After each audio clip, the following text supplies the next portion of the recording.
எல்லோரும் எப்படி இருக்கீங்க? இன்றைக்கி கீரை கூட்டு எப்படி செய்கிறதுன்னு பார்க்கலாம் வாங்க. அதுக்கு ஒரு கடாயில் கொஞ்சம் தண்ணி ஊற்றிட்டு அதில் கொஞ்சம் 3 அளவு தண்ணி ஊற்றிட்டு அதில் நம்ம கட் பண்ணி வச்சுருக்கிற கீரையை நல்லா அலசிட்டு போட்டுக்கோங்க. அதோடைய உப்பு, கொஞ்சம் மிளகாத்தூள், கொஞ்சம் மல்லித்தூள் போட்டுக்கோங்க. போட்டு அதை நல்லா வேக வச்சுக்கோங்க. சரிங்களா? அது நல்லா கீரையோடய சேர்ந்து வெந்துடும். அப்புறம் பருப்பு, வெறும் துவரம் பருப்பு மட்டும் நான் கொஞ்சம் வேக வச்சு வச்சுருக்கேன். அந்த துவரம் பருப்பையும் அதில் போட்டுக்கோங்க.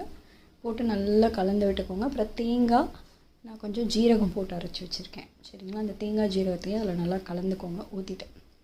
இதுதான் அதுக்கோட டேஸ்ட்டே, கூட்டோட டேஸ்ட்டே கொடுக்கும். ஸோ கொஞ்சம் நேரம் வேக விடுங்க. அந்த கீரையோட தேங்காய் ஜீரகம் சேர்த்து நல்லா வெந்துடும்.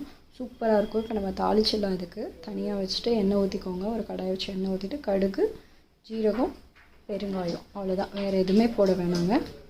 இதை போட்டு தாளித்து கொஞ்சம் கருவேப்பிலை வேணால் கூட போட்டுக்கோங்க. நான் அதை போடல. அப்படியே அதில் ஊற்றிடுங்க. அவ்வளோ டேஸ்ட்டாக இருக்கும். கீரை கூட்டு சூப்பராக இருக்குங்க. இதை ட்ரை பண்ணி பாருங்கள். பார்த்துட்டு கமெண்ட் பண்ணுங்கள். செம்ம டேஸ்ட்டாக இருக்குங்க. தேங்க்யூ.